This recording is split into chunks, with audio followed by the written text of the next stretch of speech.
July 2020. So, kasagsagan po ng COVID yun, no? Noong March 2020 ay nag-lockdown po. So, wala kaming opisina. Sarado. So, dito lang kami sa bahay. Hanggang sa umabot ng May, pag June, naging APOR yung lawyer. Authorized personnel outside residence. Pwede na kami lumakad kahit saan. Kasi APOR na kami. Umatid ako ng may pinupuntahan akong korte, may pinupuntahan akong police station. Noong July, nagbukas na pong opisina kasi talagang may pipirmahan kami para sa mga taking, para sa mga nabibilanggo. Noong July na yun, nahawa ako ng COVID. Yung nakahawa sa akin, namatay. Severe. Sa akin naman, alam mo naramdaman ko, parang trangkaso na, hindi ibang trangkaso eh, dito sa, parang ginaganyan yung ka-ulo eh. So parang half day lang, humihiga, umaga, wala na naman, kung kaso naman sa opisina. Pero gano'n ang ginagawa ko. Hanggang sa on the 4th day ng mga pakiramdam ko, talagang hindi na ako pumasok. Pagka Sabado na 5th day, Sabado noon, sabi na painit ka raw. So napainit ako dyan sa garahe. Nabutan ng ilang minuto, nandiling mo ako yung paningin at namutla ko. So tingnan ko katawan ang kamay ko, puti-puti na to, itim yung kuko ko. So, sumasok ko sa loob, umakyat ako dito, halos hindi ko makakyat sa hagdan. Parang wala na akong lakas. So, sabi ko, Lord, wag muna. Parang ramdam ko may nangyari sa akin sama. So, Lord, wag muna. Umakyat pa ako sa taas at umiga para na makontinta niya ko. Iba talaga, pati tibok ng puso ko, hindi ko maintindihan. Kasi sa pagkakalaman ng lahat, ako po ay may vascular infarction ako. So, yun ang aking comorbidity. So, at that time, humiga ako, talagang hindi ko maintindihan kung ano pakiramdam ko. Talagang, alam ko parang napapass out ako. Kaya naalala ko na may yung parang pasyente na matagal na nakahiga, na uminom ng CMD sa kutsara. Sabi ko, tumayo, nakatayo yun eh. So ako, sinubukan ko rin sa kutsara, ininom ko yun. After ilang minutes, gumanda ang panaramdam. Balik ang pula, gumanda ang pakiramdam ko, at saka, okay na ako. After 4 hours, bumalik ulit.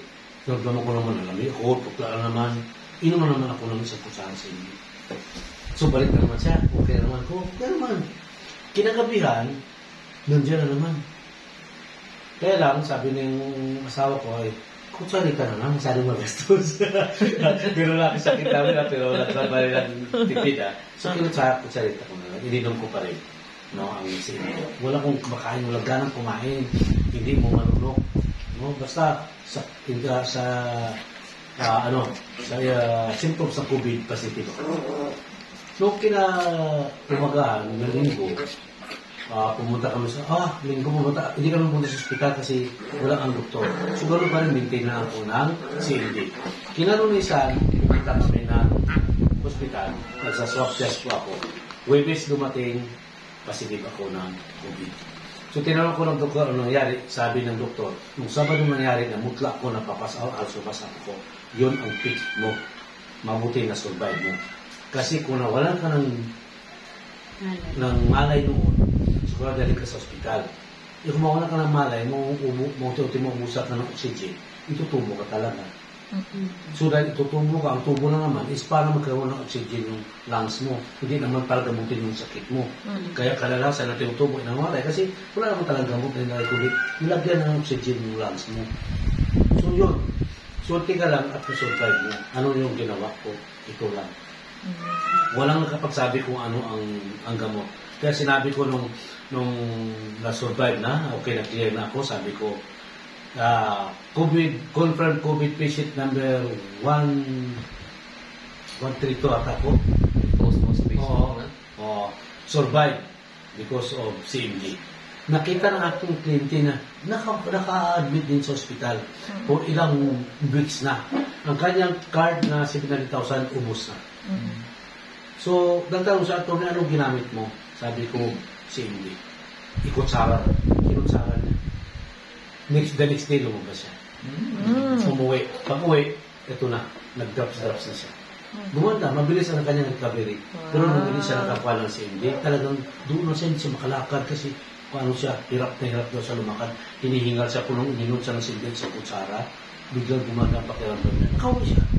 So yun ang sabi ko na laking tulong ng CMD sa akin doon sa COVID. Parang may doktor ka na sa bahay. Totoo. So, yun ang nangyari, walang pagsabi. Hirap kaya magpositive ng COVID na hindi mo alam ano ang gamot. Yes. Maliban sa may sakit ka, takot ka pa, may stress ka pa, at saka depression. Discrimination sa lahat. Kasi hindi mo alam eh. Hindi mo alam, hirap talaga magkasakit na hindi mo alam ang gamot. Mamamatay ka na lang.